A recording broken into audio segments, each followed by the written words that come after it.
예, 우리 귀한 찬양 너무 감사합니다. 우리 아이들이 행복해서 너무 좋습니다. 아이들도 함께 같이 찬양을 따로 부르고 하는 모습이 너무 주님께서 기뻐하시지 않겠습니까? 우리 교회는 찬양이 넘치는 교회가 되면 좋겠어요. 더 기대하기로는 4050도 한 팀 만드시고 6070 한 팀 만드시고 우리 여집사님들도 한 팀 만드셔서 또 아이들 팀들하고 해서 마치 큰 교회 찬양대 여러 개 있듯이 우리 많은 팀들이 때로는 팀별로 때로는 연합해서 하나님을 많이 찬양하면 참 좋겠습니다. 하늘에 가서 우리가 할 가장 메인 잡이 뭔지 아십니까? 찬양입니다. 찬양을 못하면 노래가 진짜 재미없는데요. 노래 잘하는 사람은 노래하는 게 가장 재밌답니다. 그렇죠? 그래서 우리가 좀 노래를 배워가면서 어차피 하늘에 가서 해야 될 가장 중요한 일이 찬양이니까 이 땅에서 우리가 찬양할 수 있으면 좋겠습니다. 오늘은 우리 교회의 비전을 우리가 함께 좀 공유하려고 합니다. 끝까지 잘 좀 들어주시면 좋겠습니다. 뭐 전체를 다 얘기할 수는 없겠지만은 또 우리가 함께 꿈꾸며 또 지난번에 그렇게 지고냈던 우리가 의논했던 내용들 포함해서 함께 우리가 말씀들을 구체적인 얘기들을 함께 나누려고 하니까요. 이렇게 좀 잘 들어주시면 좋겠습니다. 먼저 하나님의 말씀 한 구절을 읽으면서 오늘 말씀을 보려고 합니다. 로마서 5장 8절에 있는 말씀입니다. 로마서 5장 8절부터 있는 말씀인데요. 우리가 아직 죄인 되었을 때에 그리스도께서 우리를 위하여 죽으심으로 하나님께서 우리에게 대한 자기의 사랑을 확정하셨느니라. 하나님이 우리를 사랑하신 때는 언제입니까? 우리가 회개하고 예수님께서 회개하고 우리의 죄를 다 버리고 돌아왔을 때입니까? 우리가 아직 죄인 되었을 때입니까? 우리가 아직 죄인 되어 있을 때에 우리를 사랑하셨다고 하신 이 약속은요, 정말 우리의 소망이 되는 것입니다. 우리는 이 말씀을 믿었기에 지금 이 자리에 와 있습니다. 그런데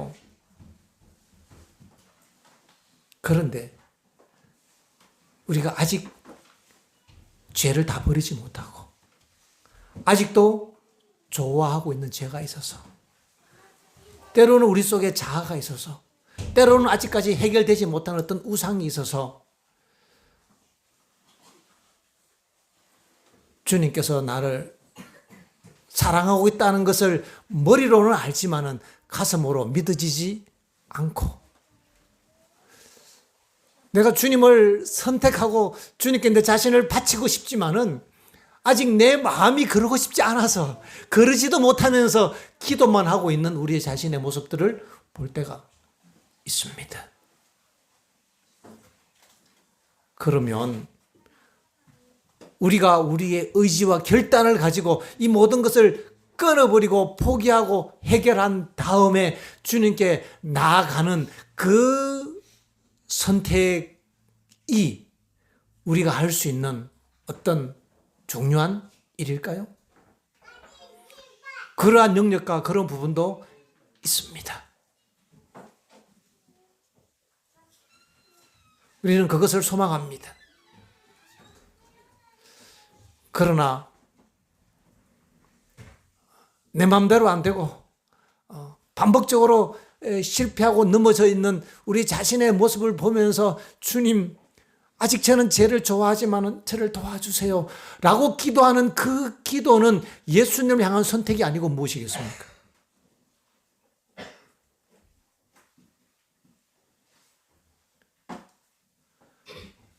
우리가 아직 죄인 되었을 때 주님이 우리를 사랑하셨다면 아직 죄를 우리가 다 해결하지 못했지만은 주님 따라가고 싶어서 죄를 좋아하지만은 주님 따라가고 싶어서 주님 아직 내가 주님을 선택할 수 있는 용기는 없지만은 기도합니다라고 부르짖는 그 기도를 주님께서 들어주시지 않으시겠습니까? 그런 우리를 주님이 사랑하시지 않으실까요?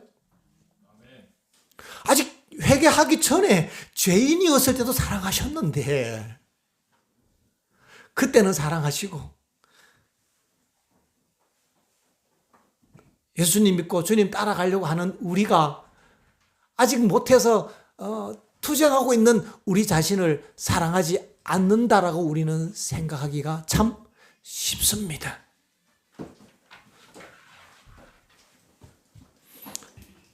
그리고 어쩌면 그런 생각이 잘못된 것도 아닙니다. 왜냐하면 그 생각은 우리로 하여금 더 분별하여 하나님 앞에 철저한 회개와 헌신을 요구하는 양심의 음성이기도 한 것입니다. 그런 음성조차 없다면 마치 죄 가운데 살면서 하나님 나 사랑하셔, 나는 죄를 짓지만 구원받을 수 있어, 뭐 이런 쪽으로 가는 거 아니겠습니까? 그러나 우리가 한 가지 조심해야 될 부분은 뭔가 하면, 우리가 연약하기 때문에, 죄를 좋아하기 때문에 예수가 필요하다는 것입니다. 내가 예수님을 적극적으로 의지적으로 선택하지 못하기 때문에 우리가 주님께 기도하는 것 아니겠습니까? 어쩌면 그 기도가 우리가 주님께 드릴 수 있는 우리의 의지의 선택의 전부일 수 있습니다. 지금 상황에서 우리가 그런 의지를 드리면서 주님, 저는 주님이 필요합니다. 도와주세요. 여러분, 우리가 기억해야 합니다. 선을 행하기 원하는 우리에게 죄가 함께 있다는 것도 우리가 알아야 합니다. 그리고 선을 행하기 원하는 우리지만은 죄를 좋아하고 있는 내 자신의 모습, 자아가 있다는 것을 우리가 깨닫고 재빨리 죄를 좋아하는 나와 예수님을 따라가서 예수님께 내 자신을 헌신해야지 하고 하는 그 마음 깊은 곳에 있는 그 영혼의 갈급함이 있는 나와 분리해야 합니다. 그렇지 않으면 답이 안 나와요. 이거 분리해야 합니다. 선을 행하기 원하는 나와 죄를 좋아하는 나와 둘이가 있습니다. 내 속에는. 그 중에 죄를 좋아하는 나, 옛 성질대로 살려고 하는 나, 육체의 소욕대로 살려고 하는 그 나를 자아라 부르는 것입니다. 근데 자아 말고, 자아는 죽어야 될 대상이고 부인해야 될 대상이지, 이 자아는 나 자신이 아니라는 것을 기억해야 합니다. 이 자아를 나 자신이라고 생각하는 순간 우리는 절망합니다. 용기가 나지 않습니다. 그러나 내 속에 죄가 있을지라도, 죄를 사모하는 마음이 있을지라도, 포기하기 싫어하는 그 마음이 있을지라도, 그런 나를, 그 자아와 예수님을 사랑하고 싶은, 아직 사랑하지 못하지만은 사랑하고 싶고 용서받고 싶고 따라가고 싶어 하는 그 영혼의 깊은 곳에 있는 그 갈망, 선을 행하기 원하는 그 갈망, 성령의 이끄심에 의하여 반응하는 그 갈망 있는 나와를 분리해서 본다면 소망이 있습니까? 이거 분리해야 합니다. 그러지 않으면 용기가 나지 않아요. 그래서 죄를 좋아하는 나는 그냥 좀 버려두고, 좀 제쳐두고, 좀 무시하고, 이거 다 해결하려고 하니까 주님께 나갈 수가 없는 거예요. 주님께 기도하면서도 계속 절망합니다. 근데 어차피 이거 언제 해결하시겠어요? 어차피 내 힘으로 해결 안 되잖아요. 좋은 걸 어떻게 해요, 제가. 우리는 육신에 속하여 제가 좋은 걸 어떡합니까? 그렇게 생겨 먹었는데. 창세기 3장 15절에는요. 예수님이 십자가에 죽으심으로 말미암아 우리 안에 죄와 원수되는 마음을 주님이 주신다고 했습니다. 내가 너로 사단과 원수되게 한다고 했잖아요. 근데 우리는 원수가 아니라 죄를 좋아한단 말입니다. 죄를 좋아하는 나와 예수님을 따라가고 싶은 나를 우리가 나누어서 이제 우리는 하나만 붙들고 가야 합니다. 얘는 냅두고 얘 못 데리고 갑니다. 얘는 그냥 버려두고 예수님을 따라가고 싶어 하는 그 영혼의 깊은 곳에 있는 그 갈망을 딱 붙들고 주님, 죄를 좋아하는 내가 있지만은 주님을 사모하고자 하는 그 열망이 있는 내 속에 이런 선한 마음, 하나님 이런 나를 주신 것 감사합니다. 이거 무너지면 끝입니다. 그러나 우리가 그것을 붙잡아야 합니다. 붙잡고 주님께 기도하는 겁니다. 주님, 이런 나도 사랑하십니까? 하실 때 주님 뭐라고 대답하십니까? 로마서 5장 8절. 우리가 아직 죄인 되었을 때, 네가 아직 죄인 되어서 회개하기 전에도 내가 너를 사랑했어. 그때는 너 이것도 안 했잖아. 그때도 너를 사랑했어. 맞습니까? 그때도 우리를 사랑하셨어요. 하물며 지금은요. 지금은 더 사랑해야 되는데 우리는 더 사랑한다고 생각할 용기가 엄두가 안 나는 거예요. 양심이 더 예민해져서. 그 예민해진 양심이 잘못된 건 아니고요. 그것이 굉장히 긍정적인 요소로 작용을 하는 것은 맞습니다. 로마서 5장 9절. 그러면 이제 우리가 그 피를 인하여 의롭다 하심을 얻었은즉 더욱 그로 말미암아 진노하시면서 구원을 얻을 것이라. 우리가 원수 되었을 때에 그 아들의 죽으심으로 말미암아 하나님으로 더불어 화목되었은즉 화목된 자로서 더욱 그의 살아심을 인하여 구원을 얻을 것이니라.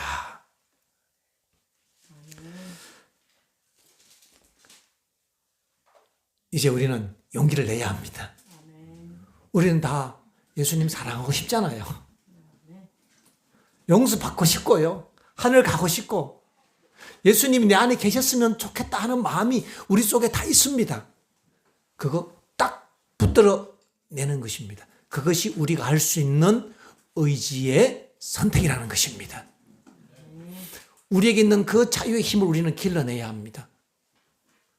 의지의 힘을 마치 죄를 좋아하는 걸 막 싫어하고 막 버려야 된다고까지, 물론 그렇게 해야 되는 부분도 있습니다. 우리가 할 수 있는 부분이 있어요. 그런데 안 되는 부분까지 이걸 해야 되니까 할 수 있는 부분도 안 된다고 치부하면 그것도 안 되는데, 우리가 때로는 끌려가면서도 우리가 할 수 있는 부분은요, 주의 이름을 부르는 것입니다. 그때 우리는 기억해야 합니다. 주님이 지금 나를 사랑하고 계신다. 주님이 지금 내 안에 들어오셔서 내 불쌍한 영혼을 죄에서 건져주시려고 하신다. 기억해야 합니다. 그런데 내 마음이 너무 더러워서 우리 영혼이 너무 우상이 가득해서 주님이 들어올 수 없다라고 생각합니다. 기억하십시오. 예수님은 마구간에 태어나셨습니다. 짐승들이 많고 똥 냄새가 진동하는 그 마구간에 예수님이 왜 하필 마구간에 오셨습니까? 우리의 마음은 마구간입니다. 더럽습니다. 갖가지 짐승들이 가득합니다. 거기는 쥐도 있고요. 당나귀도 있고 소도 있습니다. 그러나 예수님이 그 마구간에 오시면 그곳은 평화로운 주님의 임재의 장소가 될 것입니다. 용기를 가지고 예수님을 바라보면서 주님을 내 마음에 모셔야 합니다. 내 마음에 모신다는 것을 우리가 너무 거창하게 생각하니까 이걸 엄두를 못 하는데요. 거창하지 않습니다. 내가 예수님을 바라면서 예수님, 이런 나를 주님이 사랑하시는 걸 내가 믿습니다. 이렇게 예수님을 생각하면 이미 주님이 내 생각 가운데 계시잖아요. 내 생각이 마음이 아니고 또 마음이 또 무엇입니까? 내 감정의 변화, 내 욕망의 변화를 마음으로 생각하실까요? 그것은 예수님이 성소 정결해 주셔야 되는 부분입니다.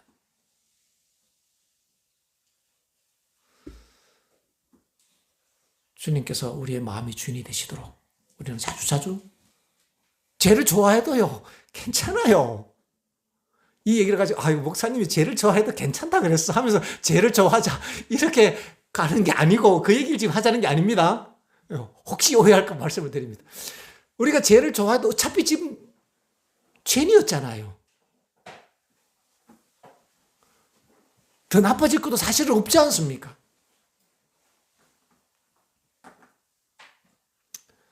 우리가 그 죄를 내 죄를 생각하면서 내가 이런 죄로 내가 힘들어요. 이게 해결이 안 돼요. 맨날 죄만 붙들고 얘기한들 해결되나요?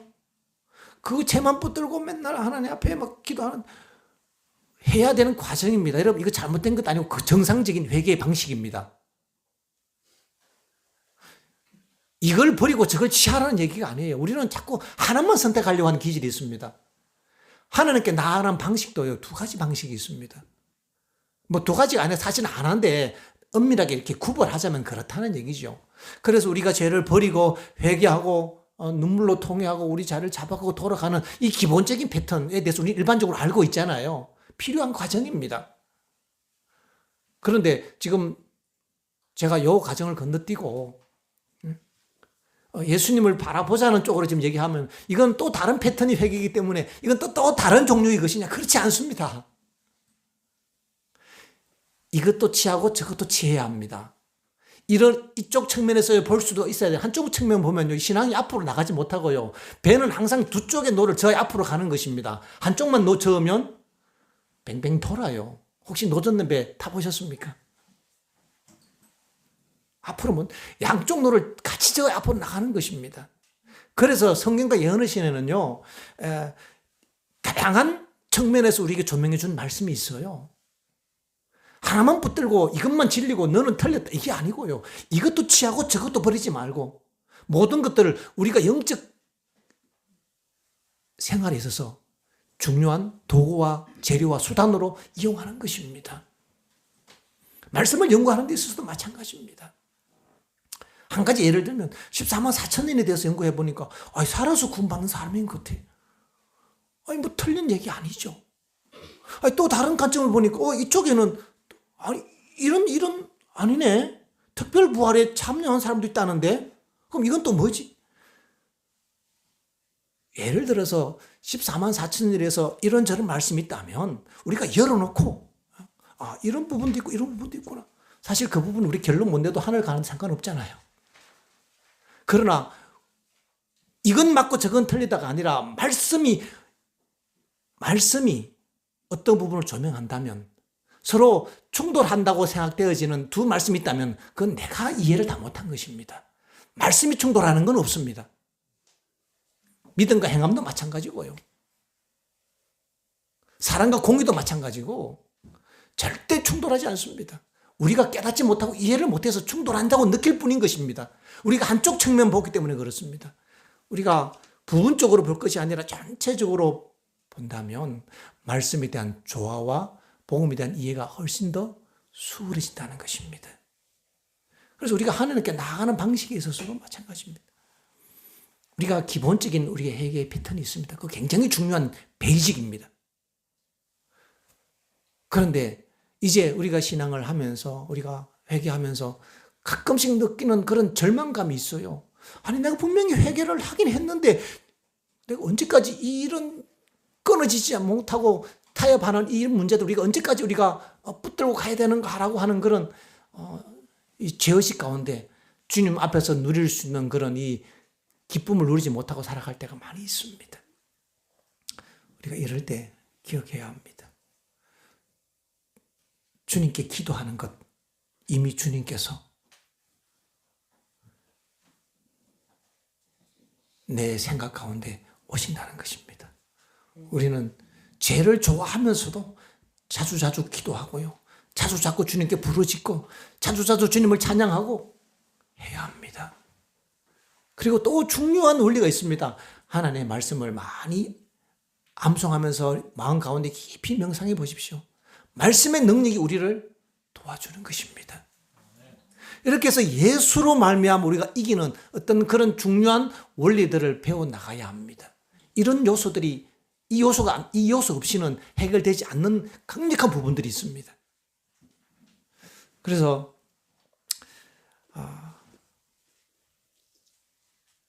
우리가 아직 죄인 되었을 때에 우리를 사랑하시는 그 예수님 붙들고 우리가 앞으로 전진하면 좋겠습니다. 우리는 전진해야 합니다. 늘 앉아 있을 수가 없습니다. 어차피 좁은 길을 나섰잖아요. 비록 내가 지금 아직 좀 방황하고 있을지라도 방황하고 있으면서도 전진하는 겁니다. 주님, 저는 그래도 주님 포기하지 않을 거예요.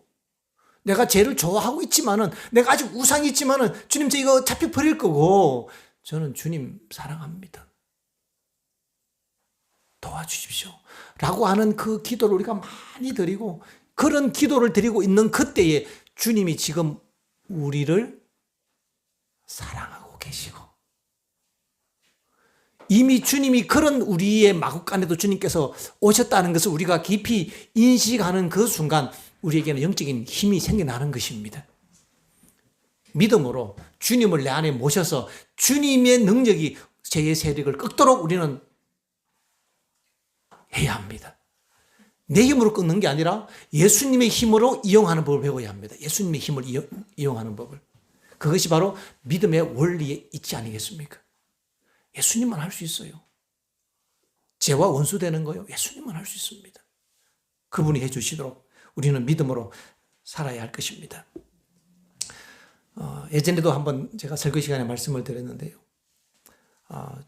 존 웨슬리라고 하는 유명한 영국의 신학생이 있었습니다. 이 사람은 굉장히 열정적인 사람이었습니다. 하나님을 잘 믿고 싶은 사람이었습니다. 죄를 짓고 싶지 않은 사람이었습니다. 그래서 친구들끼리 홀리클럽이라고 만들어갖고요. 우리가 어떻게 하면 죄를 짓지 않고 승리하는 삶을 살 수 있을까? 방법들을 쫙 뽑아갖고 하루 몇 번씩 기도하기, 그 다음에 또, 선교하기, 찬양하기, 리스트를 쫙 뽑아갖고 이렇게 하면 우리가 이 방식을 통해서 거룩하게 될 수 있다. 이래갖고 막 성경 연구해서 리스트 쫙 뽑아갖고 그 방식으로 거룩한 운동을 했던 사람입니다. 홀리클럽이에요, 거기. 그래서 대학을 졸업하고 이제 미국으로 선교사로 가는 길이었습니다. 배를 타고 대서양을 건너가는데요. 막 큰 풍랑이 치고 막 배가 막 뒤집어질라 그러고 막 사람들이 다 오바이 타고 막 죽으려 그러니까 다들 막 이렇게 두려움 가운데 떠는데 대정투에 이 얘기 나오죠. 한쪽 구석에서 찬양 소리가 들리는 겁니다. 송령 소리가 들리는 거예요. 이게 뭐지 하고 보니까요. 일단의 무리들이, 여자들과 아이들과 남자들이, 일단의 무리들이 모여서 평화로운 얼굴로 찬미를 하고 있더라 이거예요. 충격을 받았습니다. 웨슬리가. 이건 뭐지? 나는 지금 선교사를 가고 있는데 신학을 졸업하고 나는 지금 두려움 가운데서 내가 죽으면 구원에 대한 확신도 없이 내가 이런 상태로 있는데 저 사람들은 뭐지? 평화로운 얼굴로 찬양하고 있더란 말이에요.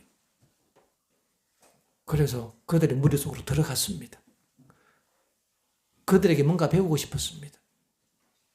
그래서 그들과 함께 모으면서 그들의 믿음의 원리를 그들이 배웁니다. 그 사람들이 모라비아 교인들입니다. 모라비안들입니다. 물었습니다. 당신들은 무섭지 않습니까? 우리는 무섭지 않습니다. 아니, 남자들은 그렇다 치자 이거예요. 그럼 아이들이나 여인들도 무섭지 않습니까? 우리는 무섭지 않아요. 우리는 우리의 생명을 다 하나님께 맡겼고 주님을 신뢰하고 우리 마음이 편안합니다. 살라는 생각이 없어요, 이 사람들은요. 생명을 하나님께 맡겼기 때문에 내 뜻이 없기 때문에 편안한 겁니다. 살라고 하면요. 하나님이 살려주실 것을 믿어야 되잖아요.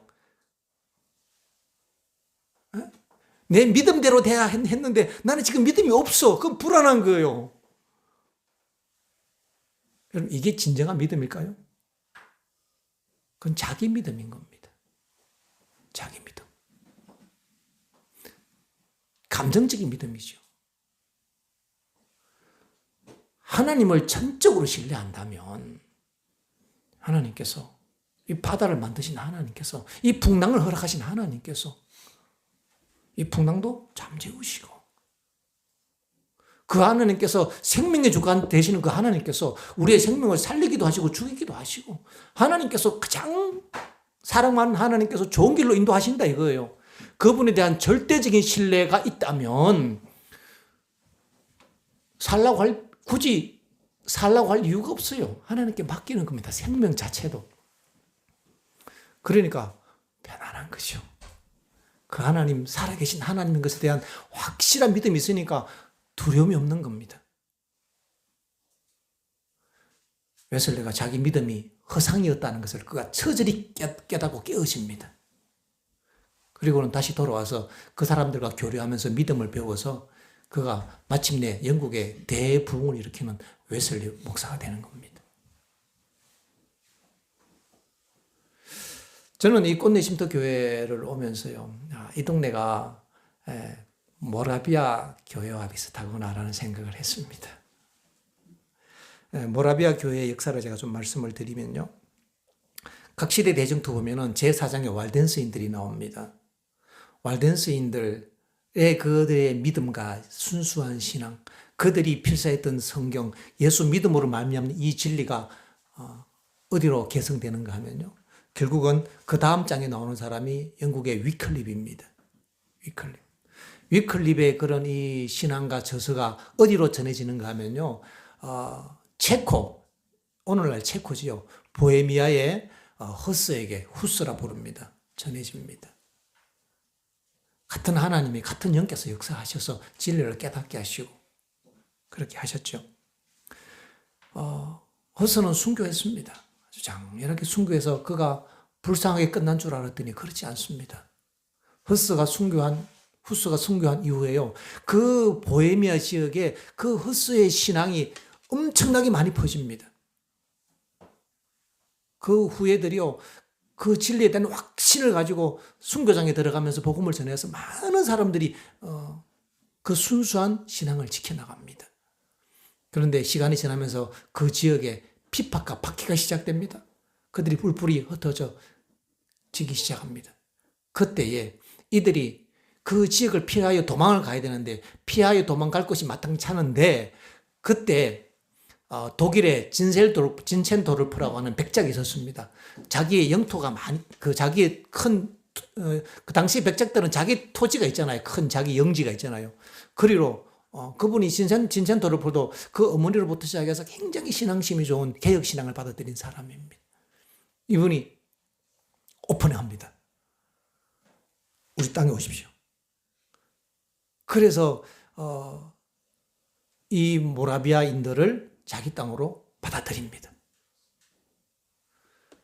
그리고 그 공동체 이름을 헤룬후트라고 이름을 짓습니다. 헤룬후트라는 뜻은 피난처라는 뜻입니다. 피난처. 쉼터랑 약간 비슷하지요. 크게 얘기하면 같은 의미일 수도 있습니다. 시골 생활은요, 마지막 시대의 노아방주라잖아요. 동시대에 한꺼번에 다 시골 생활 오지도 못합니다. 여느 시내 보면 많은 사람들이 시골 생활 가고 싶어도요, 여건상 도시를 떠나지 못하는 사람들이 많이 있을 것이라고 했어요. 그러나 국가적인 1월 효명이 내릴 때 그들은 다 버리고 무일푼으로 빌턴터리로 도망쳐 나와야 한단 말입니다. 그때 그들이 어디로 갑니까?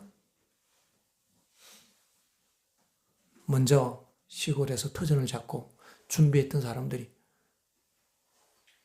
야, 우리가 그때 갈 때는 극단주의자라고 놀리더니 안 돼! 이러겠습니까? 이제 갚아줄 때다! 이럴 수는 없잖아요. 그렇다면 하늘하고 상관없지 않겠습니까? 먼저 가서 노아처럼 노아 방주를 준비했던 그 사람들이 황급히 무일푼으로 어쩔 수 없이 떠나는 그 형제들을 맞아줄 것이라고 믿습니다. 그래서 시골 생활은 현대판 노아방주입니다. 우리 꽃내 쉼터가 그런 사명이 있다고 믿습니다. 여건이 된 것도 감사한 거죠. 사실 시골 생활은요, 고행이나 고난이 아니라 우리가 이 땅에서 누릴 수 있는 더 좋은 특권인 것입니다. 기회인 것입니다. 같은 시간대를 사는데 누구는 좋은 공기 마시고 누구는 나쁜 공기 마시고 누구는 좋은 물 먹고 누구는 수돗물 먹고 어차피 하루 밥 3끼 먹는데 맞잖아요. 어차피 싸지뭐 지고 갈 것도 아니고 다 버리고 갈 건데 특권을 누리는 것입니다. 천년계 가운데서. 감사해야 합니다. 먼저 시골 생활 올 수 있었던 것은요, 오지 못한 자들에 대한 빚을 진 겁니다, 우리는. 하나님께서 기회를 주신 겁니다. 그래서, 아무것도 못 건지고 도망쳐 나오는 분들 어디로 가겠습니까? 우리 집에 오십시오. 날개방에 오십시오. 우리 꽃내심터 방으로 오십시오. 이렇게 할 수 있는 거죠. 그럼 그때는 우리가 그럼 왜 시골 생활 옵니까? 1월 흉년은 마치고 도망가는 개념이 아니고 우리가 시골에서 우리의 어떤 기본적인 삶의 인프라를 구축하고 큰 외침으로 나가기 위한 전진 베이스가 되는 겁니다. 그렇게 해서 헤르누트라는 그런 이 지역이요, 거기는 독일 헤르누트는요, 산악지대가 아니라 농촌지대입니다.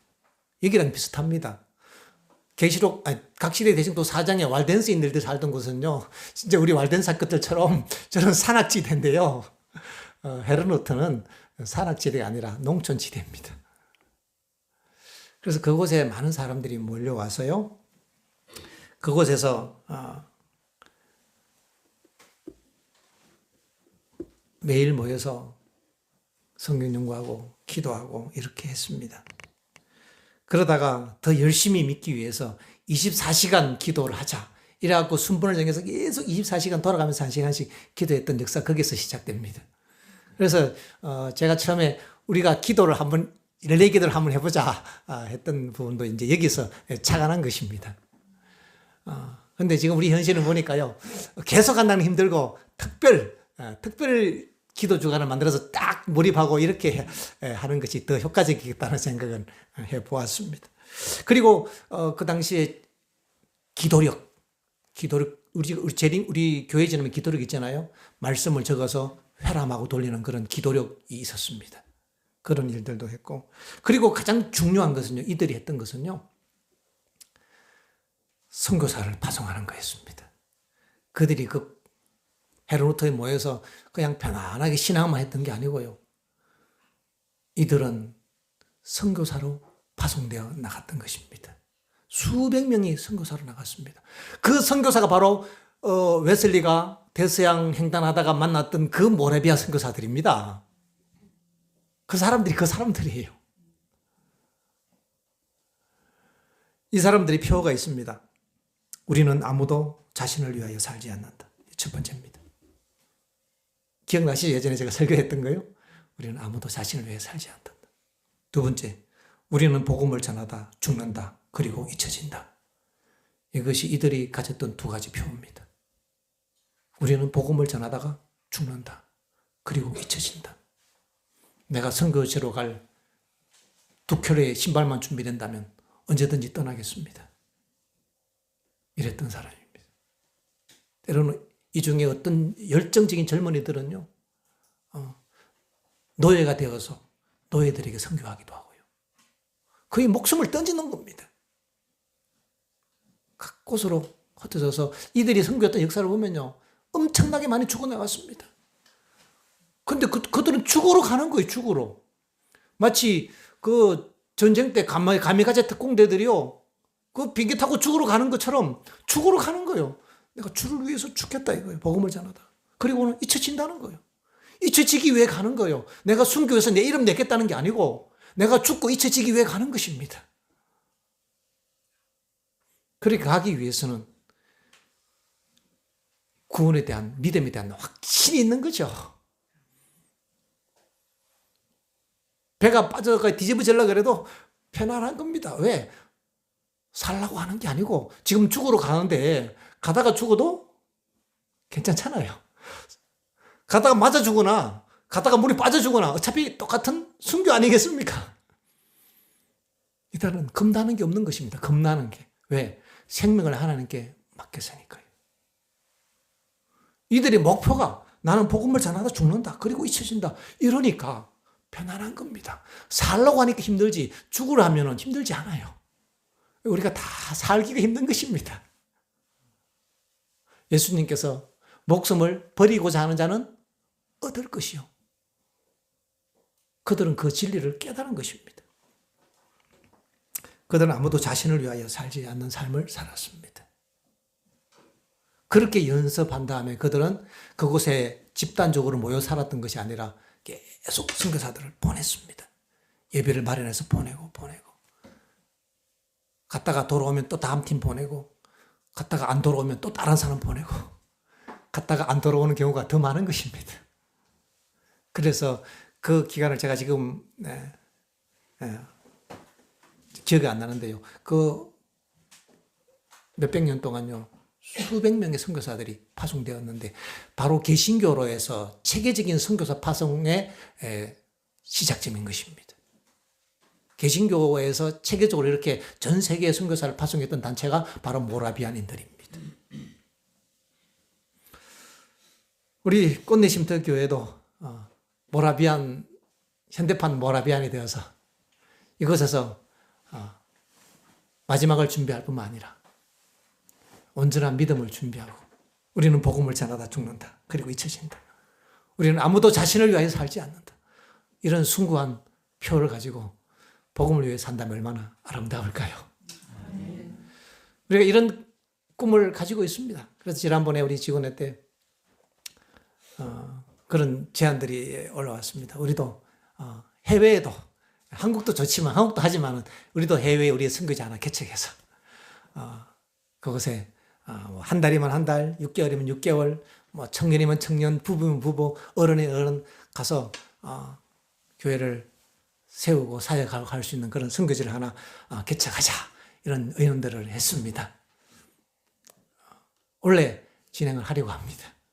그래서 기회가 닿으면 한 6월 달쯤인가 계속 일정이 좀 복잡해서요. 한번 기본적인 준비를 좀 해서 가능하다면 여러분들 성인들도 갈 수 있고요. 가서 우리는 좋은 게요. 우리가 선교사를 직접 보내는 겁니다. 예를 들어서 우리 황 집사님 부부를 선교사로 파송했다. 6개월간. 그럼 두 분들이 가서 죽으라고 선교 활동을 하는 거지. 거기서 우리는 교회에서 선교 자금도 좀 보내고 거기서 들려오는 선교지 소식은 안식일 날 이렇게 선교지 소식 하는 거예요. 안식학교 때. 살아있는 선교지 소식이잖아요. 그리고 들어오면 다음 대기하고 있다. 다음 팀이 또 가는 거지요. 그래서 한 일주일 정도 인수인계하고 또 받아서 또 하고 이렇게 우리가 많이는 못해도 하나 한다면 뭔가 우리의 어떤 이 선교 일정에 돌파구가 되고 우리의 자녀들에게 중요한 교육이 되리라고 생각합니다. 그래서 우리의 자녀들도 우리의 청소년들도 우리의 청년들도 그런 기회를 가져보면 어떨까요? 우리가 그런 우리의 꿈을 나눠봅니다. 그래서 우리가 이 시대에 진정한 모라비아인으로서 정말 우리는 믿음으로 산다는 거죠. 우리는 교리로 사는 사람이 아니고요. 우리는 이론으로 사는 사람이 아닙니다. 물론 교리와 이론은 우리의 믿음의 기본 인프라지요. 그러나 그것은 본질은 아닙니다. 본질은 예수 그리스도이십니다. 그분 자체에 대한 온전한 신뢰와 믿음입니다. 신앙은요, 내가 예수님 만났을 때 이르러오는 어떤 영혼의 만족감과 평안과 기쁨. 여러분, 이것은 신앙의 본질이 아닙니다. 신앙, 믿음의 결과들이죠. 우리는 그런 결과가 없을지라도, 물론 그 결과를 통해서 우리는 예수님을 더 이제 배워가고 확신해 가는 과정일 수 있습니다. 그러나 마침내 우리는 그런 결과물조차도 뛰어넘는 예수님 자체를 온전히 신뢰할 수 있는 그런 믿음을 우리가 가져야 합니다. 내가 예수님 믿었더니 나 이런 축복이 이르러 왔어. 하나님께서 내가 기도했더니 이런 응답을 해주셨어. 이런 과정을 통과해서 마침내 내가 기도했더니 하나님 기도 응답 안 해줬어. 감사합니다 하나님. 이럴 수 있는 믿음으로 올라가야 되지 않겠습니까? 저는 한 번씩 연습합니다. 하나님 제 기도 좀 들어주지 마십시오. 왜냐하면 제가 엉터리 기도를 많이 하잖아요. 내 좋자고 기도 많이 하잖아요. 하나님은 더 큰 계획, 더 좋은 계획을 가지고 있는데 그걸 모르고 자꾸 내 뜻, 내 계획을 갖고 주님께 기도하지 않습니까? 기도해야지요. 근데 저는 요즘에는 한 번씩 합니다. 해놓고 하나님 그런데 내 뜻대로 내 기도 들어주지 마십시오. 하나님 세워놓은 더 좋은 걸로 해주셔도 제가 그거 받아들이려고 합니다. 그거 좀 제가 배워야 합니다. 그런 기도합니다. 그러면 훨씬 쉬워요. 내 뜻이니까 내 기도가 이루어져야 된다고 생각하면 이게 기도해도요 피곤합니다. 애를 써서 기도해야 되고요. 하고 나도 거기에 대한 막 확신이 들면 야 이제 믿음이 있으니까 될 거야. 근데 했는데 확신이 안 들면 막 불안하고 이래야 되는데 이런 상태가 대서양을 건너고 있는 존 웨슬레의 상태였다면 하나님을 전적으로 신뢰하고 아무든지 나를 따라오려거든 자기를 부인하고 내 계획과 내 뜻과 내 목숨까지 주님께 내어 바치고 주님을 따라가는 그런 온전한 믿음은 모라비아인들이 가졌던 그 믿음이라고 생각합니다. 주님을 신뢰하면서 주님 안에서 우리는 좀 힘을 누려야 되지 않겠습니까? 하나님 살아계신대요. 그분이 모든 걸 책임지시는데요. 주님을 온전히 신뢰하는 그 믿음으로 우리가 점점 믿음에서 믿음으로 성장하고 자랐으면 좋겠습니다. 오늘 설교 중인데요. 다음 주 교과를 제가 이번 주에 공부를 해봤는데요. 굉장히 중요한 내용이 들어있습니다. 부탁드리기는요. 적어도 한 2번은 공부를 해보시기 바랍니다. 여기 보면요. 영적 대쟁투의 교전 수칙이 나옵니다. 네. 그걸 보고 나면 이제 우리의 영적인 싸움의 어떤 이 큰 관점들이 보이게 되는데 굉장히 중요한 부분들입니다. 꼭 한번 보시기를 바라고요. 그 하나님, 모든 상황을 통제하시는 그 하나님에 대한 우리가 온전한 신뢰와 믿음을 가진다면 그분을 우리는 사랑하게 됩니다. 그분으로부터 이르러오는 어떤 결과물이나 어떤 현상이나 어떤 증거를 사랑하는 것이 아니라 우리는 그분 자체를 사랑하고 신뢰하게 되는 겁니다. 그래요. 비록 우리가 이 쉼터교회가 이 한적한 농촌 조용한 외진 곳에 알려지지 않게 우리가 이곳에 있지만은 이곳에서 마지막 사명에 대한 거룩한 꿈을 가지고 우리가 할 수 있는 영역들을 해나갔으면 좋겠습니다. 연세 드신 장로님 집사님도 갈 수 있습니다. 길게 못 가도 한 달이라도 할 수 있습니다. 한번 해보는 거죠, 우리가. 그래서 우리의 선교지는 꽃내 쉼터가 다가 아니에요. 우리의 교구는요, 전 세계입니다. 우리의 교구는 대한민국이고 전 세계인 것입니다. 그래서 우리는 확장되어 나가는 겁니다. 우리의 에너지와 우리의 믿음과 우리의 열정을 모아서 정말 이곳에서 믿음을 연단하고 지금은요, 나가기 위해서 뭘 해야 되는가 하면 믿음을 연단해야 합니다. 우리는 복음을 전하다가 죽는다. 그리고 잊혀진다. 이거는요, 객기나 열정으로만 할 수 있는 건 아니에요. 주님께 대한 전적인 신뢰가 있어야 하는 것입니다. 우리는 아무도 자신을 위하여 살지 않는다. 이건 너무 멋있는 말이더라고요. 이거 왜 싸움을 하고 왜 스트레스 받습니까? 자기를 위해 사니까 스트레스 받는 거예요. 인정받으려고 하니까 스트레스 받는 거고요. 내가 좀 존중받으려고 하니까 스트레스 받는 거고 뭔가 기대가 있고 받으려고 하니까 스트레스 받는 것이지 부부싸움도 그래서 하는 거 아닌가요?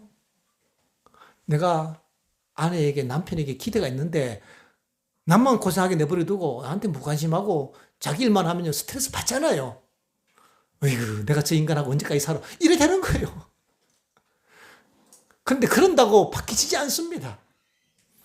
둘 다 아무도 자기를 위하여 살지 않는 것입니다. 자기를 위하여 살지 않으면 누구를 위해 사는 거예요? 아내를 위하여 살고 남편을 위하여 사는 겁니다. 내 이웃을 위하여 살고요. 그것이 내 이웃을 사랑하라는 얘기입니다.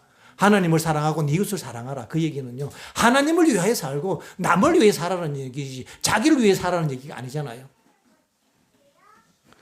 이것이 해방되는 길입니다. 이것이 행복해지는 길이지 않겠습니까? 주님께서 우리를 부르십니다.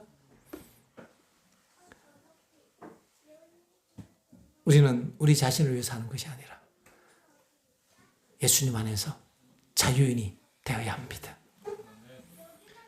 진리를 알지니 진리가 너희를 자유케 하리라. 진리의 교리를 많이 배웠습니다. 새천사기부터 배웠고요. 건강기부터 배웠고요. 교육에 대한 것도 배웠고요. 안식일도 배웠고요. 삼일체도 배웠고요. 재림교 28개 교리 다 배웠습니다. 자유롭습니까? 그러면 진리가 우리를 자유롭게 못했네요. 진리의 이론과 교리가 우리를 자유롭게 하는 것이 아니라 진리 대신 예수 그리스도가 우리를 자유롭게 하십니다. 그러니까 이거 필요 없다? 그럼 극단주의자입니다. 이런 이 기본 인프라는 굉장히 중요합니다. 말씀의 인프라는요. 이것이 어쩌면은 기둥과 같은 것입니다. 기둥.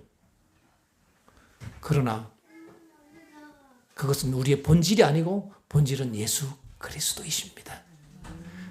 그분에 대한 온전한 신뢰와 믿음이 우리 마음 가운데서 많이 단련되고 연단되어서 강해졌으면 좋겠습니다. 믿음 배워야 합니다.